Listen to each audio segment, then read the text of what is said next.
ဒီအခုတစ်ခါမှာပေါ့နော် vocal trainer အနေနဲ့ပါဝင်ဖြစ်သွားမယ်ဒီ Starcore ကနေပြုလုပ်သွားမယ် festival နဲ့ camp လေးအကြောင်းပေါ့နော်ပြပြချင်လို့ပါပြောရမယ်ဆိုလို့ရှိရင်တော့ဒီတို့ငယ်တုန်းကကြည့်ဘူးတဲ့ Disney movie ပေါ့နော် Camp Rock လို့သဘောမျိုးပေါ့နော်ဒီ camping လုပ်ရမယ့်ရက်အတွင်းမှာတက်ရမယ့် vocal classes တွေ dance classes တွေရှိမယ်ပေါ့နော်ပြောရမယ်ဆိုရင်ဒီ poster မှာပါတဲ့ trainers တွေကအကုန်လုံးအတူတူ train ပေးသွားမှာပေါ့ဒီ camping ရက်တွေအတွင်းမှာအဖွဲ့တွေဖွဲ့ပြီးတော့cover dance တွေလုပ်ရမယ် cover song တွေသင်ရမယ်ပြီးလို့ရှိရင်နောက်ဆုံး festival ရက်ရှိမယ်ပေါ့နော် festival stage မှာကြတော့ဒီ camping အတွင်းမှာပြင်ဆင်ထားတဲ့ stage တွေအပြင်ကိုယ်တိုင်ပေါ့နော် train ထားတဲ့ဒီ personal stage တွေအနေနဲ့လည်း vocal mode dance နှမျိုးတွေကတစ်မျိုးမျိုးပေါ့နော် stage အပေါ်မှာပြသခွင့်ရှိမယ်ပေါ့ဒီ festival stage ကိုလာပြီးတော့ကြည့်မဲ့သူတွေကကြတော့ရိုးရိုး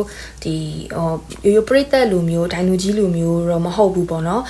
ဘယ်သူတွေရှိမှလဲဆိုတော့ဒီ entertainment တွေကပေါ့နော်တာဝန်ရှိသူတွေကလာပြီးတော့ကြည့်မှာဖြစ်တယ်ဒီ final festival stage ကိုကြည့်ပြီးတော့တာဝန်ရှိသူအသီးသီးကအကယ်၍ကိုယ့်ရဲ့ performance ကိုသဘောကျတယ်ဒါမှမဟုတ်လို့ရှိရင်ကိုယ့်ရဲ့ image ကသူတို့ entertainment နဲ့ကိုက်ညီတဲ့ထင်တယ်ဒီလိုကိုဒီ entertainment ကနေ casting လုပ်ပါတယ်ဆိုပြီးတော့စရင်းထွက်လာတယ်ပေါ့နော်ဒီ entertainment စီအကုန်လုံးရှိမှာ audition ဝင်ဖို့ idol အနေနဲ့ audition ဝင်နိုင်ဖို့ trainee ဖြစ်နိုင်ဖို့အတွက်ပထမအဆုံး first step ကိုလုပ်ပေးတဲ့သဘောမျိုးအနေနဲ့ festival stage ကိုလုပ်တာပေါ့နော်ဒီတရားတော့ကတော့အခုလာမဲ့ခန့်မှာတော့ဒီ foreigners တွေအနေနဲ့ Australia ရဲ့Hong Kong ရဲ့ China ရဲ့ပေါ့နော်အဲဒီကနေပြီးတော့အများကြီးလာတာကိုတွေ့ရတာပေါ့နော်ကိုရီးယားနိုင်ငံမှာရှိနေတဲ့ foreigners တွေအနေနဲ့ဆိုလို့ရှိရင်တော့campaign ကို join လို့ရမယ့်အခွင့်အရေးကတော့ရှိလောက်တယ်ပေါ့နော်ဒါပေမဲ့ဒီနိုင်ငံခြားမှာရှိနေတဲ့လူတွေအတွက်ကတော့ဒီ visa ကိစ္စကဘယ်လိုမျိုးတွေနဲ့ရှိလဲတော့ဒီလက်တေချာတော့အသေးစိတ်မသိဘူးသိစိတ်သိချင်တယ်ဆိုလို့ရှိရင်တော့တို့ဒီမှာဒီ link လေးပေးထားမယ်ပေါ့နော်ဒီကကြတော့ဒီ campaign ကို holding လုပ်သွားမယ် Starcore ရဲ့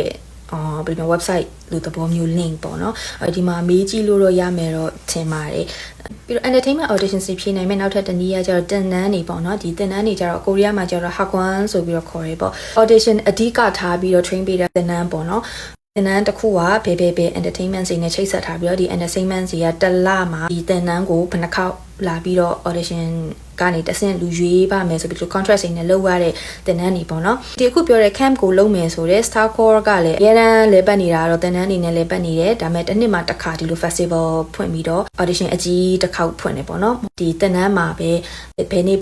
မှာဘယ် entertainment ကလာပြီးတော့ audition ရွေးမယ်ဆိုပြီးတော့နေ့တွေပေးထားရတဲ့ပဲ audition ဖြေချင်တဲ့လူတွေကတင်နန်းတက်ရင်လည်း train ရတယ်ပေါ့နော်တင်နန်းမှာကျတော့ဒီတွေ့ရတဲ့လောက်ကဟောင်ကောင်နဲ့တရုတ်ဘက်ကပေါ့နော်နိုင်ငံသားတွေကလေးတွေအများကြီးရှိတယ်ပေါ့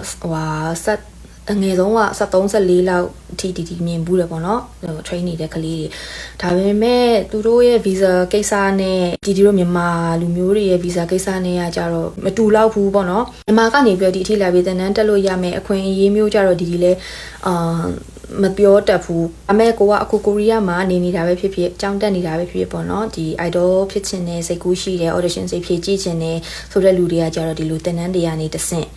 audition ဖြည့်ပြီးတော့ entertainment ကနေ training ဖြစ်ရင်လည်းဖြစ်သွားနိုင်တယ်ပေါ့နော် try ကြည့်လို့ရပါတယ်လို့လာပြောတာပါ Good morning